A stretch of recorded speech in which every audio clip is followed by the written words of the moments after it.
tem jeito, né? Não tem jeito mais para ele, não vai ter volta. Como diz o título da nossa manchete, né? O voto já está certo e agora a gente só quer comemorar.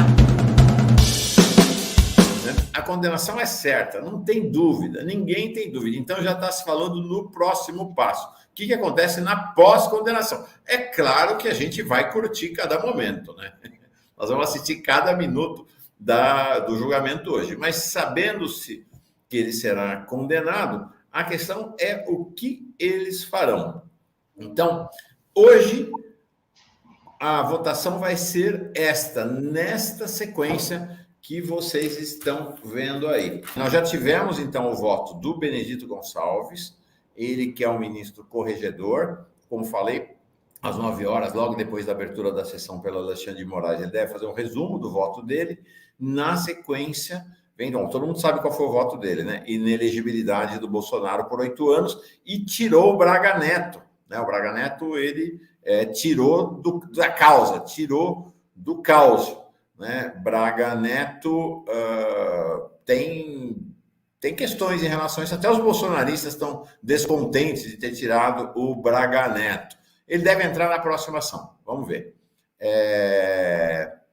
Então, quem vota hoje? O primeiro, Raul Araújo, que é também do STJ, que será o próximo corregedor do TSE. Isso causa preocupação, porque ele é um sujeito de direita, bolsonarista. Vamos ver como é que vai ser o voto dele. Na sequência, vem os 2 juízes que acabaram, os 2 ministros que acabaram de assumir, que são os ministros que vêm da advocacia.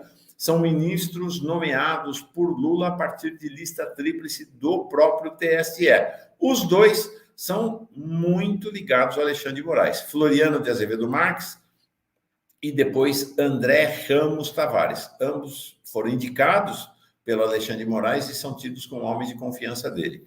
Na sequência, então, vota Carmen Lúcia, que é a vice-presidenta do TSE, depois o Cássio Nunes, aqui vem E aí, como sempre, né, vem a Carmen Lúcia, porque é vice-presidente, porque é mais antiga do que o Cássio Nunes no TSE. O Cássio Nunes, expectativa, né, com relação a esses aí, não tem muita dúvida em relação ao voto. Cássio Nunes, o que se diz é que não vai pedir vistas, assim como o Raul Araújo, não vai, e aí a dúvida é se ele vai falar pela inocência, vai votar pela inocência ou por uma pena mais branda. Vamos ver o que acontece. E quem encerra a sessão, o último voto, Alexandre de Moraes. Ontem, aí é isso que a gente falou, o inferno astral do Bolsonaro está começando. O TCU deve abrir um procedimento contra o Bolsonaro logo que acabar o julgamento. A Procuradoria-Geral Eleitoral também deve abrir novas ações contra o Bolsonaro. Assim que acabar este julgamento, começa-se a andar as demais 15 ações contra Bolsonaro. Espera-se que pelo menos 2 delas sejam votadas antes de outubro, quando o bolsonarista Raul Araújo assume a corregedoria do tribunal. E aí a expectativa é de que ele sente em cima dos processos e a coisa pare de andar. Então, vamos ver se isso realmente rola. Se esses 2 outros processos forem votados, não vai ser só Bolsonaro, não. Vai ter uma lista, vai ter uma limpa na política brasileira aí. Todos esses golpistas entrarão nos processos. E ontem, o que saiu foi esta preparação. Está sendo preparado no Congresso Nacional, agora, por enquanto, na Câmara das Deputadas e Deputados, um projeto para a anistia a Bolsonaro, se realmente for confirmada como será a inelegibilidade dele. A iniciativa é desse que está na ponta direita aqui. Eu fico falando, sabe, Plínio e Rebeca, esse é um dos mais extremistas, esse é um dos mais radicais, mas é tudo igual, né? Você pega esses 3 aí, né? É tudo igual. Pega o Gustavo Gayer, você pega o Nicolas, Adamar, tudo igual. É tudo gente de extrema direita, como o nome diz, é tudo gente fascista. Quem tomou e quem está articulando esse projeto é esse que está aqui na extrema direita na foto também. O deputado Sanderson, que é o presidente da Comissão de Segurança da Câmara dos Deputados, tem uma atuação realmente impressionante. Aí o Bolsonaro no meio, aqui, depois, do outro lado do Bolsonaro, está aquele ex-deputado, já não está mais, o Major Vitor Hugo, tentou ser governador de Goiás, levou uma lampada, ficou em terceiro lugar, está fora. E aqui o Evair, né? Evair Melo, deputado Evair Melo, esse que é realmente... esse é dos mais agressivos, efetivamente, xinga o tempo todo, foi autor das agressões inomináveis à Janja.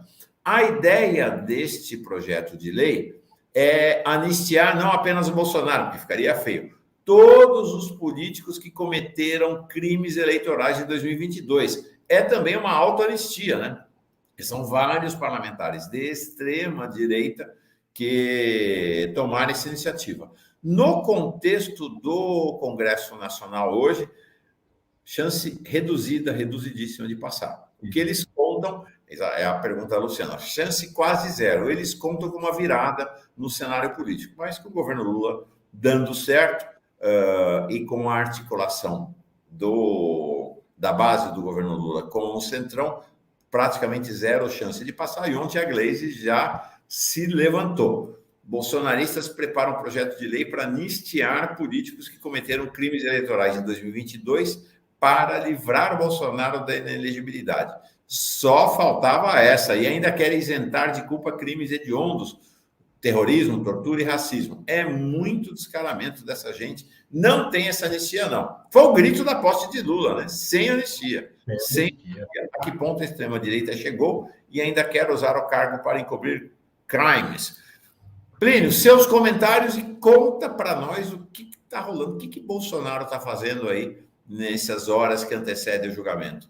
Bom, Bolsonaro, o que ele está fazendo? Mimimi, né? Nas redes, mimimi. E foi lá, gravou um vídeo ontem à noite, pedindo um julgamento justo. Mas, olha, é uma disfarçatez e uma hipocrisia tão grande dessa extrema-direita, viu, Rebeca? Viu, Mauro? Que eu fico atordoado, eu fico indignado, porque ele vai lá e fala assim, não, eu espero um julgamento justo. Inclusive, ele lembra que uma entrevista que perguntaram qual seria o projeto que ele ia deixar aí para a eternidade como parlamentar. Ele falou que era o voto impresso, que nem dele é esse projeto. E daí, só que o que acontece? No grupo de WhatsApp do PL, já está detonando, viu? Já está... colocou aí o Benedito criticando o voto do Benedito Gonçalves, falou que as provas, aqui ele fala aqui que as provas não existem, que foram inventadas, e também ele criticou aí 2 dos ministros que vão votar ainda, que é o Floriano Azevedo Marques e o André Ramos Tavares. Falou que os 2 deveriam ser impedidos porque há conflito de interesses. Mas eu acho bom, viu? Eu acho bom que essas informações venham à tona horas antes desses 2 juízes, desses 2 ministros proferirem os votos deles, porque eu quero ver a carinha dos 2 ministros. Porque eu acredito que os 2 vão votar pela inelegibilidade, mas agora com sabor ainda mais especial. Bolsonaro sabe que não tem chance, né? E, então, a ideia dele, inclusive, voltou a gravar vídeos de terno e tal, é jogar para a torcida. Então, a minha análise é essa, viu? Eu só estou esperando o momento aí da gente comemorar. A Mônica Araújo aqui falando que ontem o bolsonarismo estava exaltado com a auditoria do TCU sobre o cartão corporativo de Lula. Algum problema? Eles inventam muita coisa, viu, Mônica? Mas eu não estou sabendo disso aí, não. Não tem nenhum problema que eu saiba, viu? E aí, Rebeca? Então, ontem eu não consegui acompanhar muito os movimentos, né, do Bolsonaro nas redes sociais, mas não sei, vamos ver. Ele já tem essa posição de se vitimizar mesmo, de acusar todo mundo, de dizer que está sendo perseguido, mas não tem jeito, né? Não tem jeito mais para ele, não vai ter volta. Como diz o título da nossa manchete, né? O voto já está certo e agora a gente só quer comemorar. Vamos embora. A outra esperança de Bolsonaro é o STF, né? Ele vai apresentar, já se sabe que ele vai apresentar recursos ao próprio TSE. A nossa jurista Maíra Reca está viajando, não vai poder. Amanhã nós temos 2 juristas avaliando com a gente o resultado do julgamento. Fernando Fernandes e Liana Cirindis, que tem acompanhado passo a passo. A Liana tem feito lives ao vivo para acompanhar e comentar o julgamento, sabe de tudo que está rolando lá. Além disso, estará com a gente também amanhã a Letícia Salorenzo, ela que é linguista e que frequenta os bastidores do TSE, ela acompanha os bastidores do TSE para e passo, vai ser bem legal. O que a Maíra Recchia nos ensinou na semana passada é o seguinte: os advogados de Bolsonaro devem entrar com recurso no próprio TSE, os chamados embargos, que não é um recurso para reverter o resultado, para esclarecer, para tentar postergar, mas não consegue reverter. E depois vai subir para o STF, mas os ministros do Supremo dizem chance entre 0 e 10 do Bolsonaro conseguir reverter a decisão do TSE no STF. Entre 0 e 10, menos 1. Né? Menos 1. 0 chance, realmente Bolsonaro não tem chance nenhuma de reverter o resultado do julgamento.